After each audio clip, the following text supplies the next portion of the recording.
before we do that, we come to the third speaker of this session. It's Tamara Ognjevic, chef. She's a historian and a gastroenterologist and a writer, and she has also created a project on living the past. So we are excited for your talk. Thank you.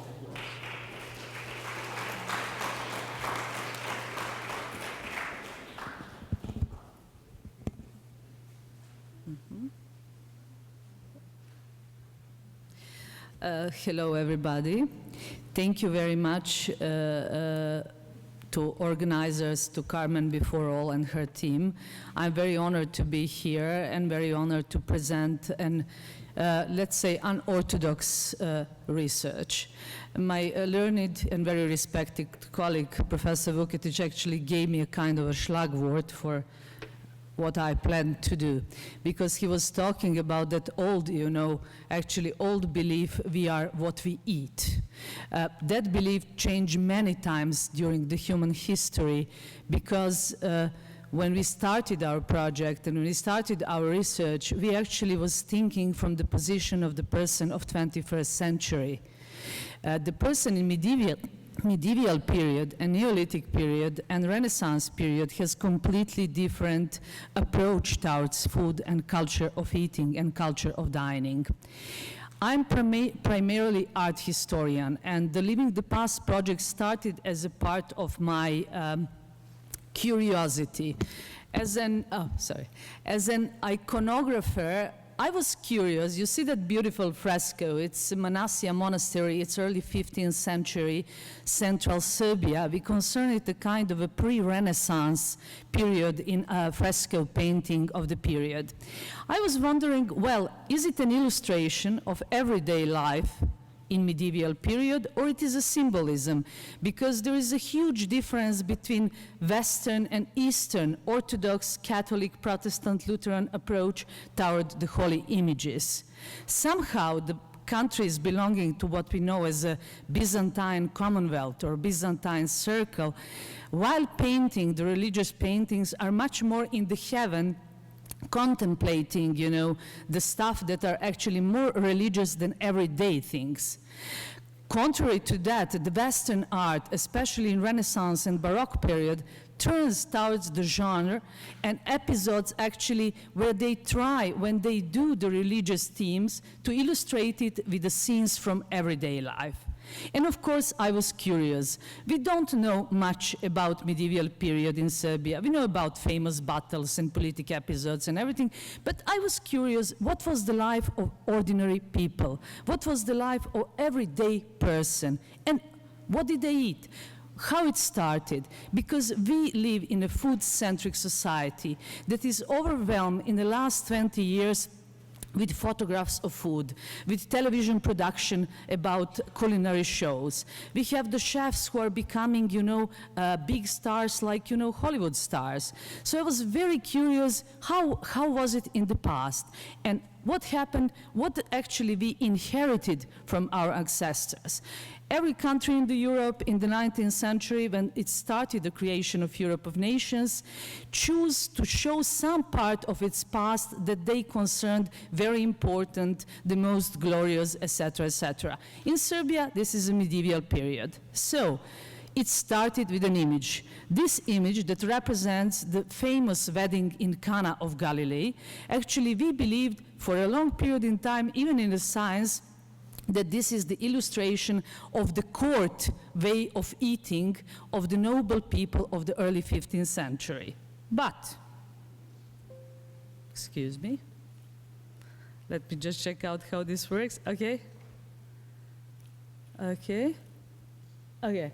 This is now you can see it better. And I was trying to pick what's on the table. Yes, I can see some bread, which is the regular thing. I can see some knives. I can see one lamb's head in this big, you see this big pot, this big plate in the middle of the table. But actually, all of these things will show to be a symbolic. Lamb, as you all know, is the symbol of the Christ and his future victim to come. Bread is not anymore just the bread that we eat. Bread is actually one of these three elements that keeps the body and the spirit of the higher, of the divinity. The oil, bread, and the wine are the three elements where the God transcendence, according to belief of all the Christians, you know.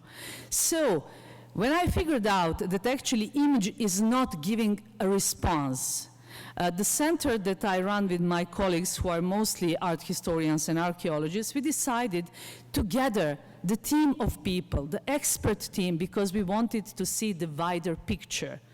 We wanted to understand the approach towards the food that is typical for medieval man. Because, as my learned colleagues, both of them mentioned before me, we are talking today about physiology, about biology, about nutrition, about chemistry, because, yes, a human being is, from the main point of view, partly physics, partly chemistry.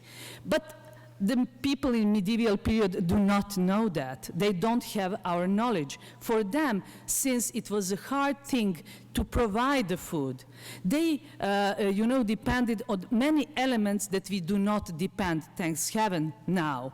They don't know if the year is going to be good, if the climate is going to be good. As well, there is another very important thing which directly, let's say, make the food consumption very complicated. Medieval man believes in what they call natural quality. Natural quality is not your physiology, your age, or sex. Natural quality, according to belief of the medieval man, is your social class. And you have to eat according to your social class if you like to improve not only your physical health, but if you want to reach the heaven. That was one of the points. Our team gathered archaeologists, ethnologists, anthropologists, people who are researching the history of literature, and people who are into the history of all kinds of documents. Because I would like to remind you just one simple thing. The cookbooks, as we know them today, does not exist before the very serious 19th century. Earlier cookbooks are only for the specialists, and they are very specific. Whoever researched the history of the cookbooks and of the recipes knows exactly what I'm talking about. So what did we do? Okay, this is what did we do. We researched all approachable existing materials. And we wanted to see the processes. So the experimental reconstructions became the part of missing recipes and the cookbooks. We know the instruments, we know what they use, we know what was the local food before the Columbus exchange, because the Columbus exchange comes really late, not only for Serbia and the region, but for whole the Europe. I just want to remind you that potato was anathemized by the Catholic Church as well as something new and devilish. That is the part, that part is very interesting, because the people of the past, they give the symbolism and the character to the food that we do not do now. We have it plenty, we eat, we think about taking photographs or, tasting some new aromas and things, but we never think about food as a divinity. We don't think about food like something that is going to improve our spiritual life. That is an atavism that we left mostly in the medieval period. We started the experimental reconstructions, and we were very lucky, let me tell you. Why? Because in the rural parts of Serbia, people, especially old people, still keep the same culinary techniques like they did in a medieval period. So we were capable, to open a whole variety of possibility and to approach as much as it is possible, but concerning this, habits, beliefs, taboos, all kind of techniques, and all of a sudden we woke up one morning and figured out actually that in the past our ancestors, especially female ancestors, has to do everything that concerns food. Not only, you know, to grow the wheat or to make the cheese, but also to make all kinds of pottery, to make all kinds of plate. The life wasn't easy at this period, but for the researchers, it is more than interesting. And finally, why gastroheritology? 2 years ago, we introduced a new synthetic method. We introduced it before a big conference in Barcelona. It was a UNESCO Unitwin conference, and gastroheritology became recognized as a new synthetic discipline that intends to understand the wider picture of everything, including the idea of food, the way to produce it or acquire it some other way, the idea how to serve it, what is the meaning, etc., etc., etc.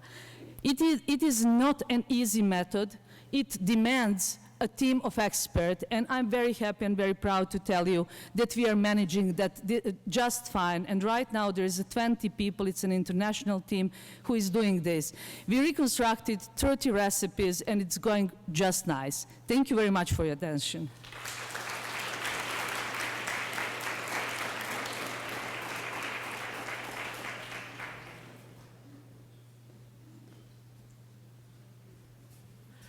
Thank you very much indeed for this very nice introduction to your project. It's quite interesting.